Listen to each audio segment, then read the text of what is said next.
28-এরও বেশি Bengali authentic food item, তাও আবার আনলিমিটেড বাফেট। কোথায় পাওয়া যাচ্ছে এত কম দামে? চলে গিয়েছিলাম সল্টলেকের বাবু কালচারে। দামটা বলছি, তার আগে অ্যাম্বিয়েন্সটা দেখে যাও। অ্যাম্বিয়েন্স নিয়ে কোনো কথা হবে না বস, এতটা সুন্দর মনে হচ্ছে 150 বছর আগে পৌঁছে গেছি কোনো এক জমিদার বাড়িতে। অসামান্য সব পেন্টিংস, গ্রামোফোন, ভিন্টেজ ঘড়ি, ঝাড় লণ্ঠন, কি নেই।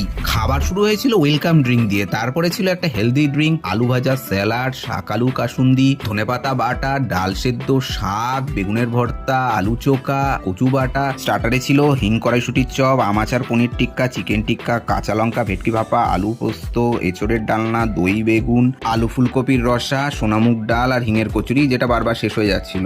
আর মেন কোর্সে ছিল গোবিন্দভোগ চালের ভাত, বাসন্তী পোলাও, নারকেল সর্ষে গলদা চিংড়ি আর পমফ্রেট সর্ষের ঝাল।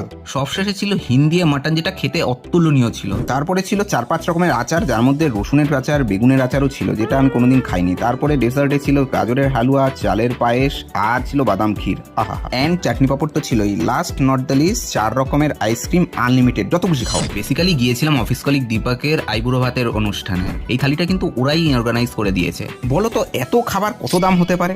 বেশি না, মাত্র 999 টাকা প্লাস জিএসটি। আমরা সবাই খাওয়া দাওয়া করে মজা করে বাড়ি চলে গেলাম।